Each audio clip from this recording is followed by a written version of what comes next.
नमस्कार लिपु न्यूज ओडिशा को स्वागत। आज हूँ 28 अगस्ट शुक्रवार से मुझे आज सकाल 20 गुरुत्वपूर्ण बड़ खबर से वीडियो को स्किप न करी शेष पर्यंत देखूँ। वीडियो को देखा पूर्व आम चैनल को लाइक कर चैनल को सब्सक्राइब कर दिंतु।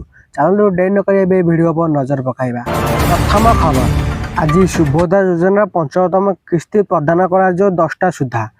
आज महाप्रभु श्री जगन्नाथ पाखे 9:30 पर्यंत राखी पूर्णिमा आज ही मंदिर राखी बंधन कर महाप्रभु पाखे से उपमुख्यमंत्री प्रभात परिड़ा कहले महाप्रभु पाखे जो दिन राखी बंधा मुझे से दिन प्रदान करी सुभद्रा योजना पंचमतम किस्ती से उपमुख्यमंत्री प्रभात परिड़ा कहते आज 10टा सुधा आज 10टा सुधा मुझे महिला अकाउंट डिबिट माध्यम समस्त खाता को 5,000 टଙ୍କା प्रदान कर जो मैंने नुआ हिताधिकारी जो मैंने टोटाल किस्ती पाई ना से 25,000 टଙ୍କା प्रदान कर जो मैंने किसी पाई रही जाते से 10,000 टଙ୍କା प्रदान कर जो मैंने 4 चकिया 6 चकिया 12 चकिया जो मान स्वामी किसी चाकरी बाकरी कर महिला गवर्नमेंट तरफ किसी इनकम पाई था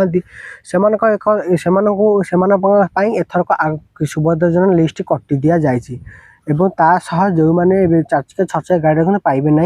उपमुख्यमंत्री प्रभात कर आज 10टा सुधा सुभद्रा योजना पंचमतम किस्ती प्रदान कर।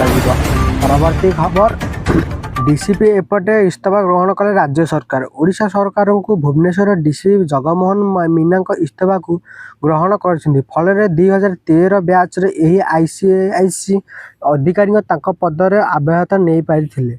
जुलाई मासरे व्यक्तिगत कारण दर्शाइबार जगमोहन मीना इस्तीफा देते। इस्तीफा पर पुलिस सेवार भविष्य को नहीं विभिन्न कल्पना आरंभ होता। 37 वर्ष जगमोहन थाना आईसीसी भाव प्राय 13 वर्ष है सेवा पूरण कर से परिवार एवं बंधु मान आलोचना करने पर इस्तीफा देवी निष्पत्ति नहीं। यही निष्पत्ति पछार कौन राजनैतिक कि बाह्य चाप न से स्पष्ट कहते। जगमोहन मीना 2013 आईपीएस जोगदे से मालकानगिरी अनुगुल गंजाम रे एसपी भाव कार्य करने पर कमिशनर पुलिस जोगदे। यापर कटक डीसीपी भाव 2025 फेब्रुआरी 28 भुवनेश्वर डीसीपी मध्य दायित्व नहीं। सरकार इस्तीफा ग्रहण करने को जगमोहन मीना आईसीएस सेवा आबूतहार नहीं। परवर्ती खबर अष्टम वेतन कमिशन को नहीं आसी बड़ अपडेट। केंद्र सरकार पेंशन भोग्य कर्मचारी संगठन दाबी कर कमिशन कम्युडेट पेंशन को कर 15 वर्ष अधिक कम करा जाऊ। अनेक संगठन अष्टम वेतन आयोग निकट में सुपारिश कर पुनरुद्धार अवधि 10 ରୁ 12 वर्ष होगा उचित। से जुक्ति रही बर्तमान नियम गुड़िक दर्शक पूर्ण आर्थिक बीमागत आकलन पर आधारित। पेंशन भोग्य कम्युनिटी केंद्र सरकार कर्मचारी अवसर समय सम्मुख मौलिक पेंशन 40% पर्यंत कम्युट पाइपर। यह बदल कम्युट होता अंश को से मासिक पेंशन काटि नि सरकार। बर्तमान नियम अनुसार कटाई पेंशन 15 वर्ष पर पुणी पुनर्धार्जन कर कर्मचारी एवं पेंशन भोग्य संगठन जुक्ति रही से पुनः एक सरकार एक 15 वर्ष अवधि को कर आवश्यकता रही।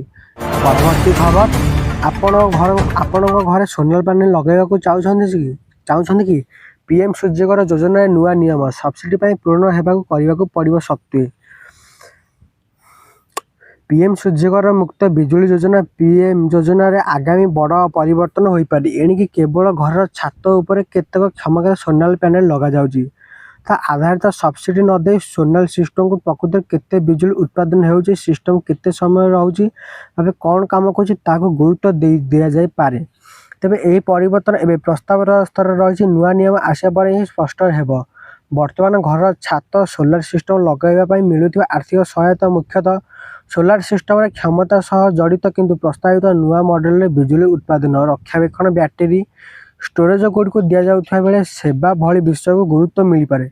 सरकार सोलर पैनल पंप एआई आधारित वर्चुअल मीटर और आय अनुसार भिन्न भिन्न सहायता होगा विकल्प कर सरकार। एक परवर्ती खबर चाषी को एग्रीस्टाक टेंशन सरुनी चाषी कष्ट बीमार एग्रीस्टाक बाध्यतामूलक। उभय पीएम सीएम किसान मध्य लोड़ा केवल धान पंजीकरण कोहल सरुनी चाषी कष्ट एपटे बारंबार बन्या आसी 6 जिले में 12,87,000 चाषी असुविधार हो पड़ुंट पुणी क्यों एलनो प्रभाव ठीक भाव में होनी चाष कर ଯଦି କିଛି ଜିଲ୍ଲାରେ ଠିକ୍ ଭାବରେ ଚାଷ କରି ହେଉନି ଭଳି ସ୍ଥିତି ରହିଛି, ସେଠାରେ ଉଚିତ ଦରରେ ସାର ମିଳୁନି। ସାରରେ ହେଉଛି ବ୍ୟାପକ କଳାବଜାରୀ। ତେବେ ଏହି ସବୁ ବଳି ଯାଉଛି ପଞ୍ଜୀକରଣ କଷ୍ଟ। ରାଜ୍ୟରେ ଚାଷୀ ଅସନ୍ତୋଷ ପରେ ଖରିଫ ବେଳେ ଧାନ ବିକ୍ରି ପାଇଁ ଚାଷୀ ପଞ୍ଜୀକରଣ ସମୟ ଏଗ୍ରିଷ୍ଟାକ୍ ବାଧ୍ୟତାମୂଳକ ହୋଇଥିବା ବେଳେ ଏବେ ପ୍ରଧାନମନ୍ତ୍ରୀ ଫସଲ ବୀମା PMAYGର ମୁଖ୍ୟମନ୍ତ୍ରୀ ଫସଲ ବୀମା ଯୋଜନା CMFBY ଉଭୟ ବୀମା ଯୋଜନା ପଞ୍ଜୀକରଣ କରିବା ସହ ଏଗ୍ରିଷ୍ଟାକ୍ ଫାର୍ମର ଆଇଡି ବାଧ୍ୟତାମୂଳକ ୱେବସାଇଟରେ କରିଛନ୍ତି। ଉଲ୍ଲେଖଯୋଗ୍ୟ, ଚାଷୀ CM କିଷାନ ଯୋଗ୍ୟ ପାଇଁ ପଞ୍ଜୀକରଣ କରିବା ସହ ଜନସେବା କେନ୍ଦ୍ର କିମ୍ବା ମୋ ସେବା କେନ୍ଦ୍ରକୁ ଯାଇ ଆଧାରଯୁକ୍ତ eKYC କରିବା ସହ ବାଧ୍ୟତାମୂଳକ ରଖିଛନ୍ତି ସରକାର। ଏହା ସହିତ ଆଧାର କରି ବ୍ୟାଙ୍କ ଆକାଉଣ୍ଟ ବାଧ୍ୟତାମୂଳକ, ଯାହାଦ୍ୱାରା ଚାଷୀ ପ୍ରତ୍ୟକ୍ଷ ଭାବେ ଉଭୟ PM CM କିଷାନ ବିଦ୍ୟୁତମୂଳକ ଅନଲାଇନ ଜରିଆରେ ପାଇପାରିବେ। ଏହା ସହିତ ଆବେଦନକାରୀ ଖାଦ୍ୟ ଯୋଗାଣ ଏବଂ ଖାଉଟି କଲ୍ୟାଣ ବିଭାଗ ଦେଇ ରାସନ କାର୍ଡ ଏବଂ ବାଧ୍ୟତାମୂଳକ। ଏହା ବ୍ୟତୀତ ଚାଷୀଙ୍କ ଏଗ୍ରିଷ୍ଟାକ୍ ଫାର୍ମରେ ରେଜିଷ୍ଟ୍ରେସନ କୃଷକ ଓଡ଼ିଶା ପୋର୍ଟାଲରେ ନିଜ ଜମିଗୁଡ଼ିକ ବିସ୍ତୃତ ସୂଚନା ପଞ୍ଜୀକରଣ ରହିଛି। ପରବର୍ତ୍ତୀ ଖବର, ପୁଣି ଆସିଲା ଆଉ ଏକ ବଡ଼ ଲଘୁଚାପ। ବଙ୍ଗୋପସାଗରରେ ଆଉ ଏକ ଲଘୁଚାପ ଆସୁଛି। ଉତ୍ତର ପଶ୍ଚିମ ବଙ୍ଗୋପସାଗରରେ ଘୂର୍ଣ୍ଣିବଳୟ ସକ୍ରିୟ ରହିଛି। ପାର୍ଶ୍ୱବର୍ତ୍ତୀ ପଶ୍ଚିମବଙ୍ଗ ଓଡ଼ିଶା ଉପକୂଳରେ ସକ୍ରିୟ ଥିବା ବେଳେ ଜଣାପଡ଼ିଛି। ଏହାର ପ୍ରଭାବରେ ଅଗଷ୍ଟ 29 ବେଳକୁ ସମାନ ଅଞ୍ଚଳରେ ଲଘୁଚାପ କ୍ଷେତ୍ର ସୃଷ୍ଟି ହେବାର ସମ୍ଭାବନା ରହିଛି। ଏହାର ପ୍ରଭାବରେ ଉତ୍ତର ଓଡ଼ିଶା ଏବଂ ଉପକୂଳ ଓଡ଼ିଶାର ପ୍ରବଳରୁ ଅତି ପ୍ରବଳ ବର୍ଷା ନେଇ ସମ୍ଭାବନା ରହିଛି। ପାଣିପାଗ କେନ୍ଦ୍ର ପକ୍ଷରୁ ମିଳିଥିବା ତଥ୍ୟ ଅନୁଯାୟୀ ଚଳିତ ଜୁନ୍ 1ରୁ ବୁଧବାର ଅଗଷ୍ଟ 26 ଯାଏଁ ରାଜ୍ୟରେ ସ୍ୱାଭାବିକ ବର୍ଷାଠାରୁ 28% ଅଧିକ ବର୍ଷା ହୋଇଛି। ରାଜ୍ୟରେ 4 ଜିଲ୍ଲା ବରଗଡ଼, ବୌଦ୍ଧ, ସୋନପୁର, ବାଲେଶ୍ୱର ସ୍ୱାଭାବିକ ତୁଳନାରେ ଅତ୍ୟଧିକ ବର୍ଷା ହୋଇଛି। ସେହିଭଳି 18ଟି ଜିଲ୍ଲା ନୂଆପଡ଼ା, ବଲାଙ୍ଗୀର, କନ୍ଧମାଳ, ନୟାଗଡ଼, ଖୋର୍ଦ୍ଧା, ପୁରୀ, ଜଗତସିଂହପୁର, କଟକ, ଢେଙ୍କାନାଳ, ଅନୁଗୁଳ, ସମ୍ବଲପୁର, ସୁନ୍ଦରଗଡ଼, ଦେବଗଡ଼, କେନ୍ଦୁଝର, ଯାଜପୁର, କେନ୍ଦ୍ରାପଡ଼ା, ଭଦ୍ରକ, ମୟୂରଭଞ୍ଜ ଏବଂ ଅଧିକ ଅବଶିଷ୍ଟ 8ଟା ଜିଲ୍ଲାରେ ବର୍ଷା ସମ୍ଭାବନା ରହିଥିବା ବେଳେ ପୁଣି ଏକ ଭୟଙ୍କର ଲଘୁଚାପ ଆସିଥିବା ବେଳେ ଏବଂ ଚାଷୀଙ୍କ ମନରେ ଦ୍ୱନ୍ଦ୍ୱ ପାଲଟିଛି ସୂଚନା ମିଳିଛି। ଏବେ IMD ସୂଚନା ତରଫରୁ ଏକ ବଡ଼ ଆସିଛି ପରିବର୍ତ୍ତନ। ପରବର୍ତ୍ତୀ ଖବର, ଅଣ୍ଡା ହେବ କି 25 ଟଙ୍କା? ଅଣ୍ଡା ଦରରେ ନିଆଁ। ଗୋଟେ ଅଣ୍ଡାକୁ 20ରୁ 25 ଟଙ୍କା ବିକ୍ରି ହେବା ପରେ ପିଆଜ, ଚିନି, ଡାଲି ଭଳି ଖାଦ୍ୟ ସାମଗ୍ରୀର ଦର ବଢ଼ୁଥିବା ବେଳେ ଏବେ ଅଣ୍ଡା ରେଟ୍ ମଧ୍ୟ ବଢ଼ିବାର ଆଶଙ୍କା ଦେଖାଦେଇଛି। ଗତ 1 ବର୍ଷ ମଧ୍ୟରେ ଦେଶରେ ଅଣ୍ଡାର ପ୍ରାୟ 35ରୁ 40% ବଢ଼ିଯିବାରେ ଲାଗିଛି। ଆଗାମୀ କିଛି ମାସରେ ଆହୁରି ମହଙ୍ଗା ହୋଇପାରେ। ଦ ଇକୋନୋମିକ୍ ଟାଇମ୍ସ ରିପୋର୍ଟ ଅନୁସାରେ ନ୍ୟାସନାଲ କୋର୍ଡିନେସନ କମିଟି ତଥ୍ୟକୁ ଉଦ୍ଧୃତ କରି କୁହାଯାଉଛି ଯେ ବର୍ତ୍ତମାନ ଫାର୍ମରେ ଗୋଟିଏ ଅଣ୍ଡାର ଦର ପ୍ରାୟ 7 ଟଙ୍କା ରହିଥିବା ବେଳେ ଏବେ କରାଉଛି ଅଣ୍ଡା ରେଟ୍ ଏବେ 20ରୁ 25 କଳାବଜାରୀ। ଏବେ ପରବର୍ତ୍ତୀ ଖବର, ଆମ ବସ୍ରେ ମହିଳାଙ୍କୁ 0 ଟିକେଟ୍ ନେଲେ। ମହିଳା ଯାତ୍ରୀଙ୍କୁ ସରକାରୀ ରାକ୍ଷୀ ଉପହାରରେ ଆମ ବସ୍ରେ ଦିନିକ ପାଇଁ ମାଗଣା ଯାତ୍ରା। ରକ୍ଷାବନ୍ଧନର ଅବସରରେ ମହିଳା ଯାତ୍ରୀଙ୍କୁ ରାଜ୍ୟ ସରକାର ରାକ୍ଷୀ ଉପହାରରେ ମହିଳାଙ୍କ ସମାନ ଓ ସଶକ୍ତିକରଣ ପାଇଁ କ୍ରୁଟ୍ ପକ୍ଷରୁ ପଦକ୍ଷେପ ନିଆଯାଇଛି।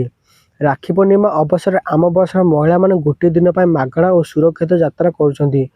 କମ୍ପ୍ରେହେନ୍ସିଭ୍ ରିଜ୍ୟୁଆଲ୍ ଅମରନାଥ ଟ୍ରାନ୍ସପୋର୍ଟ କର୍ତ୍ତୃପକ୍ଷରୁ ଗୁରୁବାର ଏହା ଦେୟମୁକ୍ତ ଯାତ୍ରା ସୁବିଧା ଘୋଷଣା ହୋଇଥିଲା। ଭୁବନେଶ୍ୱର, କଟକ, ପୁରୀ, ରାଉରକେଲା, ସମ୍ବଲପୁର, ବ୍ରହ୍ମପୁର ଏବଂ କେନ୍ଦୁଝର ସମେତ 7ଟି ପ୍ରମୁଖ ସହରରେ ଚଳାଚଳ କରୁଥିବା ସମସ୍ତ ଆମ ବସ୍ରେ ଗୋଟିଏ ଦିନ ପାଇଁ ମହିଳାଙ୍କୁ ପ୍ରାୟ ଯାତ୍ରା ପାଇଁ ଉପଲବ୍ଧ ରହିଛି। ଏହାଦ୍ୱାରା ଦିନିକରେ ପ୍ରାୟ 1 ଲକ୍ଷରୁ ଅଧିକ ମହିଳା ଯାତ୍ରୀ ଉପକୃତ ହେବେ ବୋଲି ଆଶଙ୍କା କରାଯାଉଛି। ମହିଳାଙ୍କ ପାଇଁ ନିରାପଦ, ସୁବିଧାଜନକ ଓ ସୁଲଭ ପରିବହନ ନିଶ୍ଚିତ ପାଇଁ ପଦକ୍ଷେପ ମୁଖ୍ୟ ଉଦ୍ଦେଶ୍ୟ ରହିଛି। ସମାବେଶ ଜନପରିଚୟ ମାଧ୍ୟମରେ ମହିଳା ପାଇଁ ସାମାଜିକ ଓ ଆର୍ଥିକ ଗତିଶୀଳତାକୁ ଆହୁରି ସୁଦୃଢ଼ କରିବା କର୍ତ୍ତୃପକ୍ଷରୁ ଏହା ପ୍ରୟାସ କରାଯାଇଛି। କର୍ତ୍ତୃପକ୍ଷ ପରିଚାଳନା ନିର୍ଦ୍ଦେଶକ ସବ୍ସିଟି ଆଲମା କହିଛନ୍ତି ଯେ ଯାତ୍ରା ସମ୍ପୂର୍ଣ୍ଣ ମାଗଣା ହେଲେ ମଧ୍ୟ ମହିଳା ପାଇଁ ଯାତ୍ରୀ 0 ଟିକେଟ୍ ନେବା ବାଧ୍ୟତାମୂଳକ।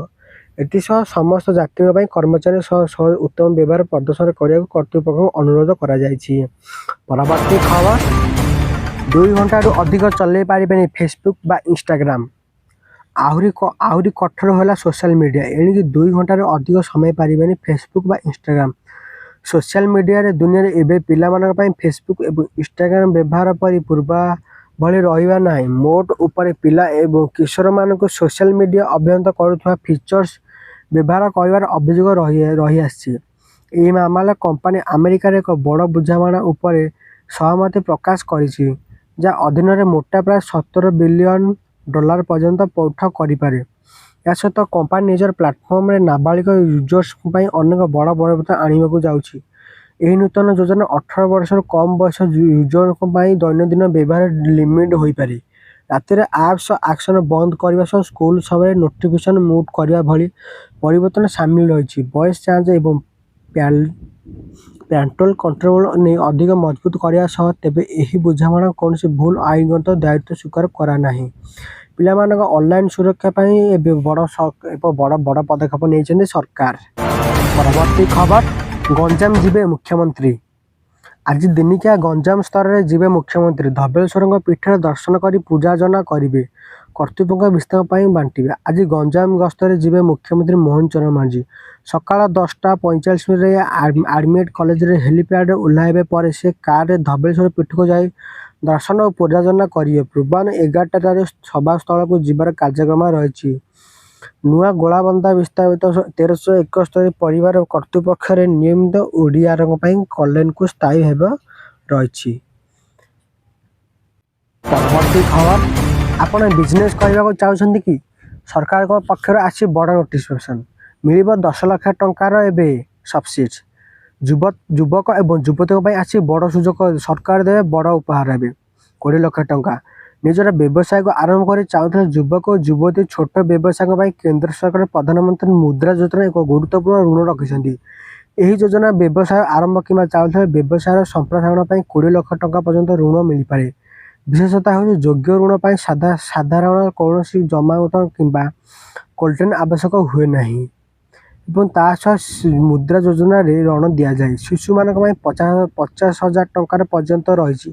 କିଶୋର 50,000 ଟଙ୍କାର 5 ଲକ୍ଷ, ତରୁଣ 5 ଲକ୍ଷ ଟଙ୍କାର 10 ଲକ୍ଷ, ତରୁଣ ପ୍ଲସ୍ 10 ଲକ୍ଷରୁ 20 ଲକ୍ଷ ଏଣିକି ରହିଛି ଏହି ସବସିଡି। ଭିଡ଼ିଓଟିକୁ ଶେଷ ପର୍ଯ୍ୟନ୍ତ ଦେଖିଥିବାରୁ ଧନ୍ୟବାଦ। ଭିଡ଼ିଓଟି ଯଦି ଭଲ ଲାଗିଥାଏ ତେବେ ଆମ ଚ୍ୟାନେଲକୁ ଲାଇକ୍ କରି ଚ୍ୟାନେଲକୁ ସବସ୍କ୍ରାଇବ୍ କରିଦିଅନ୍ତୁ। ରହୁଛି, ଜୟ ଜଗନ୍ନାଥ।